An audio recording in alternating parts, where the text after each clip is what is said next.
In the middle of a rural landscape, between sky and earth, a summit rises. A landmark that can be seen for kilometers, the Notre-Dame de Chartres Cathedral. It dominates the town and plains of Beauce in the heart of France.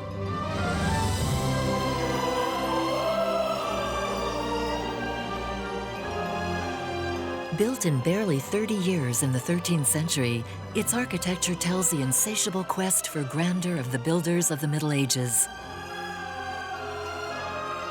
By its scale, the monument was to bear witness to the power of the Catholic Church.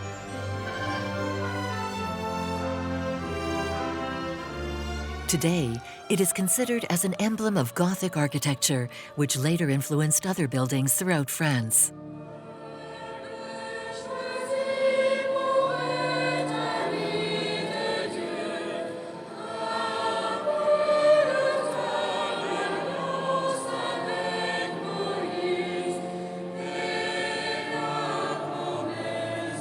Religious life still holds an important place in the cathedral.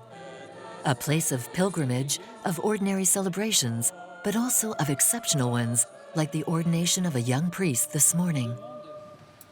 Nicolas, fils bien-aimé, veux-tu devenir prêtre pour servir et guider sans relâche le peuple de Dieu sous la conduite de l'Esprit Saint? Oui, je le veux, avec la grâce de Dieu. Confions à la miséricorde de Dieu. Ordination is one of the 7 sacraments of the Church. Demandons-lui It is conferred by the bishop on the young deacon within the cathedral. de son esprit.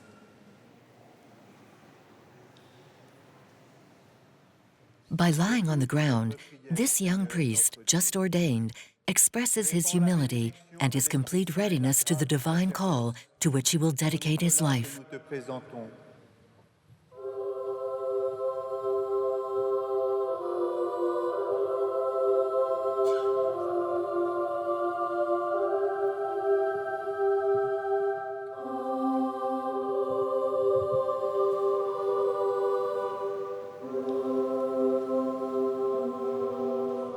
La paix soit avec toi. Sois le serviteur dont le Seigneur a besoin et dont son peuple a besoin.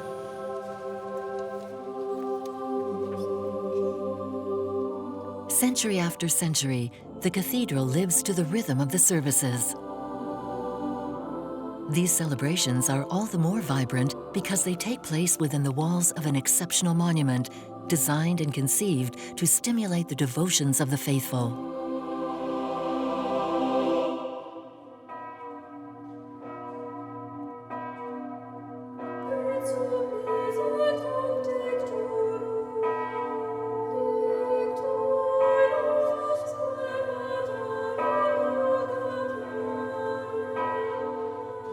Chartres, along with the cathedrals of Bourges, Amiens, and Reims, inaugurated the Century of Cathedrals.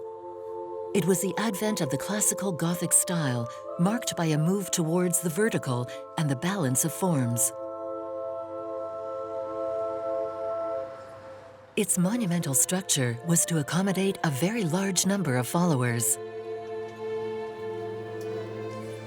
Mathieu Lours is an art historian and specialist in sacred architecture. Chartres is not the largest of the Gothic cathedrals. It is not the highest. Nevertheless, it is quite exceptional. We can compare it a little bit to what the Parthenon is to Greek art, that is to say, a cathedral that embodies a form of stylistic perfection at a given moment.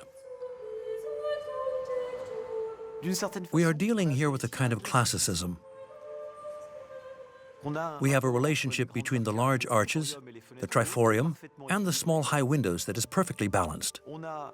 We have an extremely coherent decoration between stained glass and statuary. In Chartres, we try to find the right balance between the full and the empty, between darkness and light. The darkness disappears, the light triumphs, and therefore Chartres is a bit at the crossroads in this sense. Then next we will have cathedrals with radiant Gothic art that will give preeminence to light and finesse.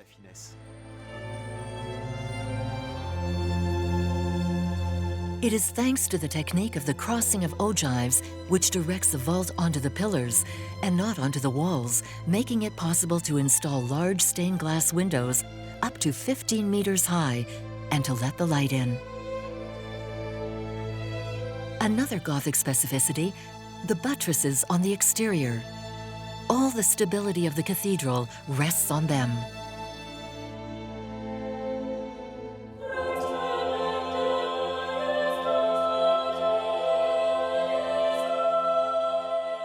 The shape of the building is that of a Latin cross. The nave is 130 meters long with a transept of 64 meters. At the crossroads of the transept is the vast choir to accommodate a large number of clergy.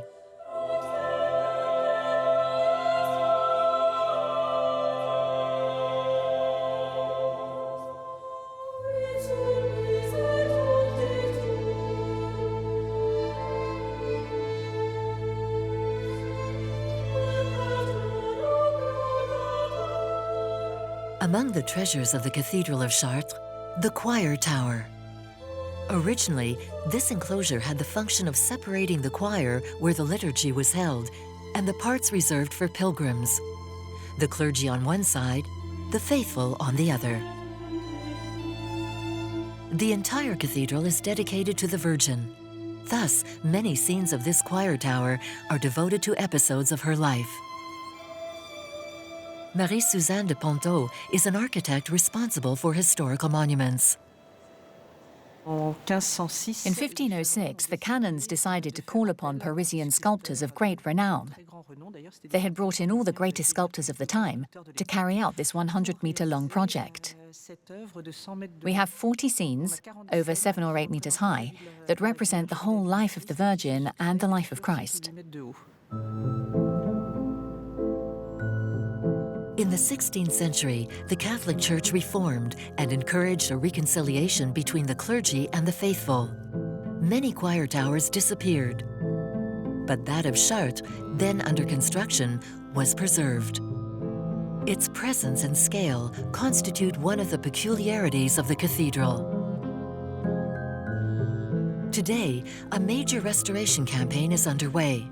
Composed of 1,000 nooks and crannies, this immense body of stone requires meticulous work.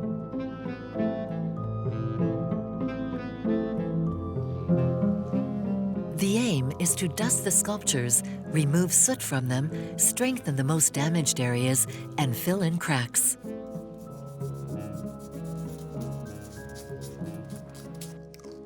To regain the original brightness, each centimeter is cleaned with a brush and latex without using water or chemicals so as to preserve the stone.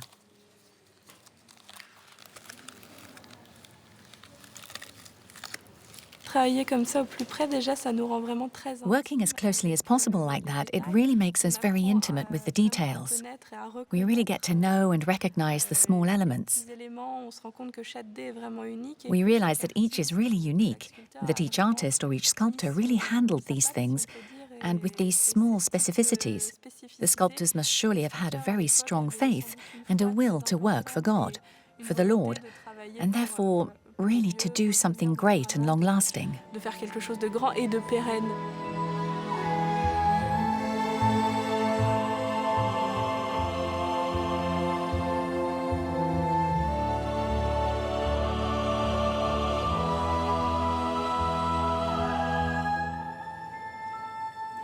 This choir tower is quite unique. We have other choir towers in France, but with so many figures and on such a scale here, we can really talk about it in terms of being monumental.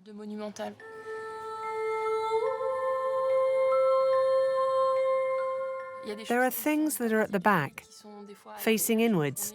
And so it's a feat of the sculptor who, to please himself, says that everything must be perfect in detail, even what is not visible, because it's visible from the heavens.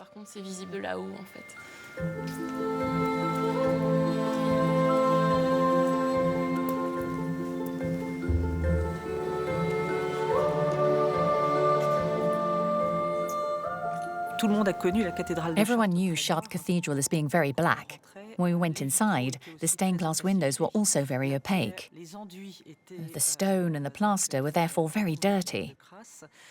And we really want to find the dazzling luminosity of the 13th century again. as much as I would say on the architectural and aesthetic level as on the spiritual level. The cathedral is currently recovering all its original luminosity.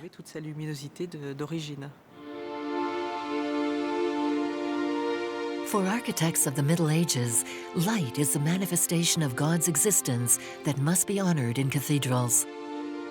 2,600 square meters of stained glass windows spread this divine light across the building. So the function of these stained glass windows is twofold. That is to say, it is both practical and spiritual. Practical because it is the opportunity to illuminate the buildings more, which is the very principle of Gothic architecture. And then spiritual because the Gothic is obviously the illustration of medieval philosophy in which God is light. At the time, the literate obviously spoke in Latin, and in Latin there are two words to say light. You can say lumen, physical light, or you can say lux, divine light. And the art of stained glass is precisely the possibility of uniting the two. It is both the light that comes from God and the light that enlightens the faithful. And this is a particularity of the Western Church. Here in Chartres, we are really reaching the pinnacle of this system. In order to spread the message of Christianity to non-literate pilgrims, the stained glass windows show more than 5,000 characters from the Old and New Testaments. They must bring us into a world radically different from the earthly world. Each color has one or more symbols. Thus, red can be both the red of the angelic choirs or the red of the devil.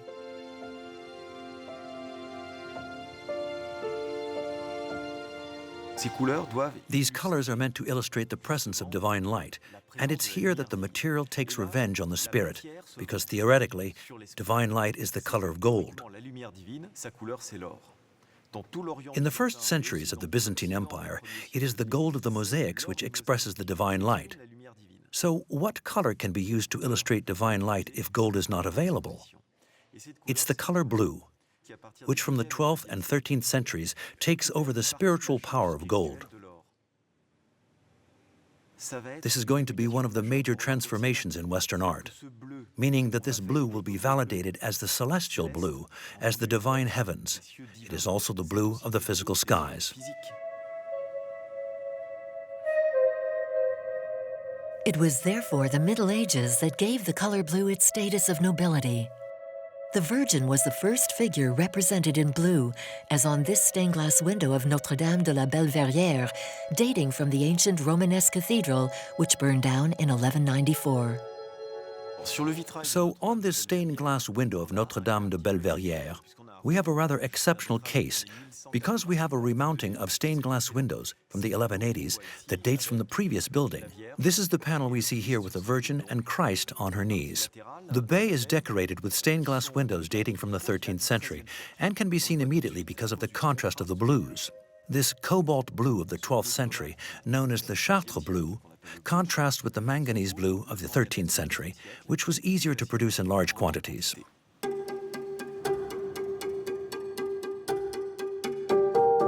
This famous cobalt blue, as seen on Mary's robe, was therefore no longer produced after the 12th century. Elsewhere in France, the wars destroyed most of the stained glass windows composed of this bright blue. Because it still exists on several pieces of stained glass in Chartres, it was later called Bleu de Chartres, or Chartres blue.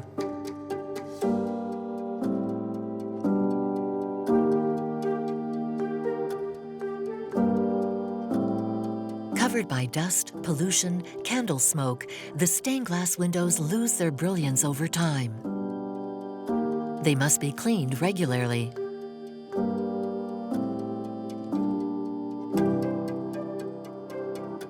For several years, a vast restoration project has been underway.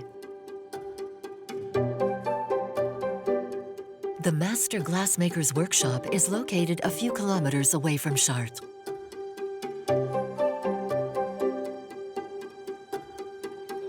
Marie-Suzanne de Ponto supervises the work with Claire Babet, the restoration manager.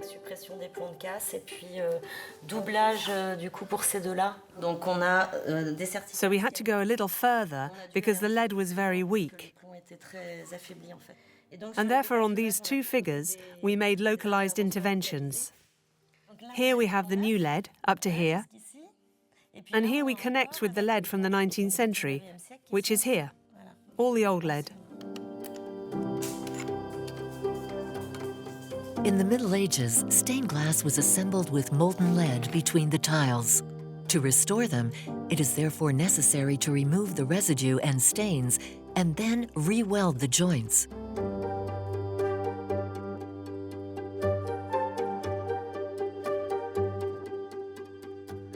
The stained glass was very bright, since here we see the grain on the face of the Virgin, which is due to corrosion on the outside. And so it was actually even more transparent than that. The windows were very bright.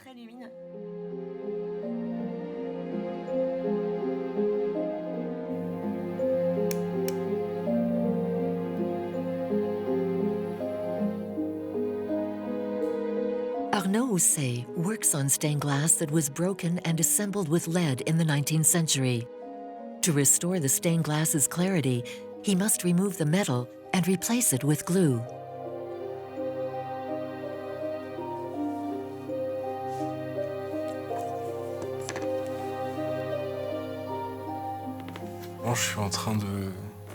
So right now I'm doing some gluing.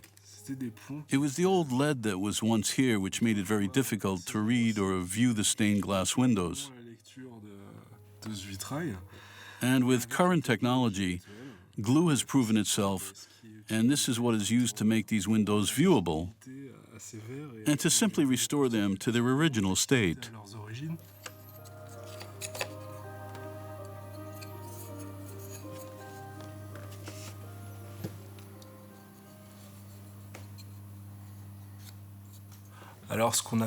So a feature of this mainly 15th century glass is very often we see paintings that were made inside, but also outside. And outside it would have rained and degraded. So this is what's left on it. It's pretty fascinating, quite rough. But it's something very tactile. It feels good.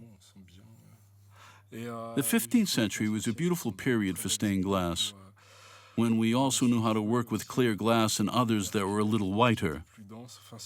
It's a work of light modulation that makes them come alive.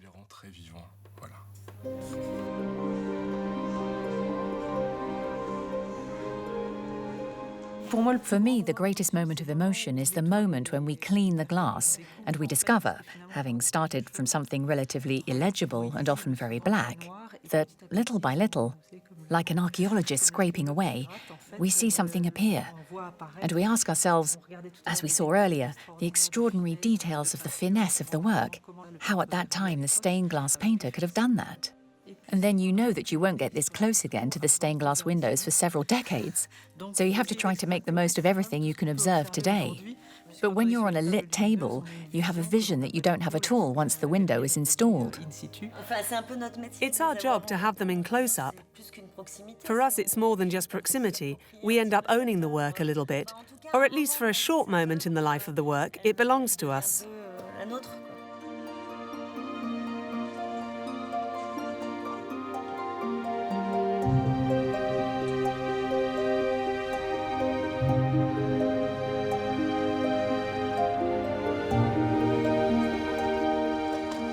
After months in the workshop, the restored stained glass windows can finally find their place in the cathedral in their original decoration, sitting in daylight.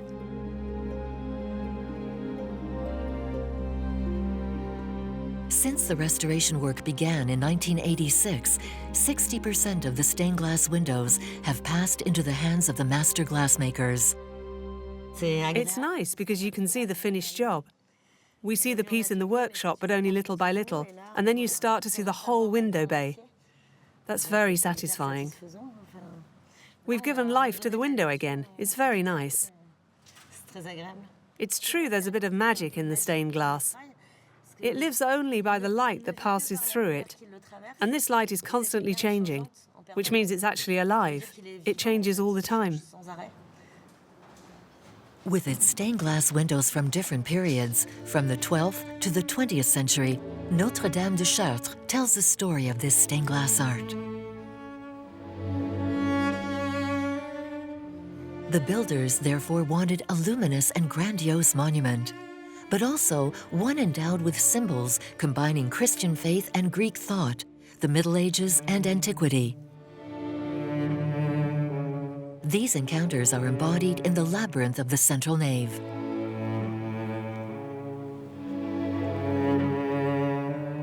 Gilles Fresson is an historian and steward of Chartres Cathedral. In Greek mythology, the labyrinth was built by Daedalus to lock up the Minotaur, that half-man, half-bull monster to which young Athenians were sacrificed. In order to put an end to this carnage and free the city, Theseus volunteers to kill the Minotaur in the labyrinth, from which he finds the exit thanks to Ariadne's thread. From a Christian perspective, Theseus is Christ, and the Minotaur is Satan, but above all, death. On Easter evening, Christ crosses the underworld, comes to face death and defeat it, and offers all humanity the possibility of joining eternal life.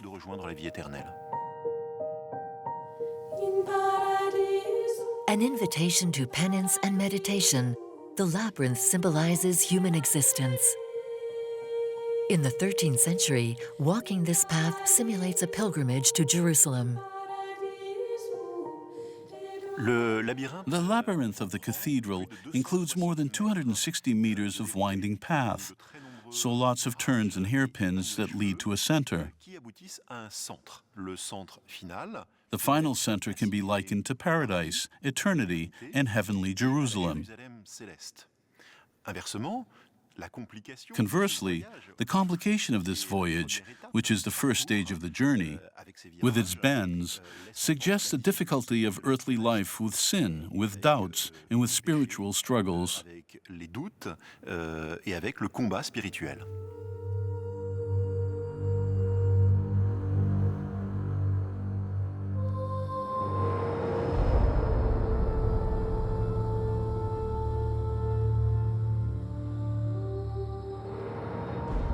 Just like the labyrinth, other details also testify to this will to mix ancient and religious thought. This is the case with the royal portal. On the arches of its side doors are statues of great Greek and Latin authors, such as Cicero for rhetoric, Aristotle for dialectics, and Pythagoras for music. The gates and facade have also been restored in recent years.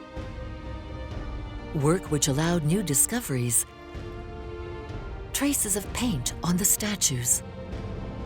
They are indeed the proof that in the Middle Ages, in most of the great Christian sanctuaries, figurines were painted in order to be as realistic as possible in the eyes of the faithful. Color is life. However, since these statues evoke living beings, they were done in color. And so there were no differences between the stained glass windows, statues, and paintings. In the Middle Ages, they only used one word to say that. They used the word imago, images. It's the image of the Virgin, the image of Christ. Medieval man lives in a society in which color is not present in everyday life. Most of the objects are in unbleached canvas or wood. But in the cathedral, color is present all the time. And in addition, during the great celebrations in the cathedral, we will add tapestries or decorations that will add more color. The cathedral remains an exceptional place, and yet here it is in the middle of the city, accessible to all.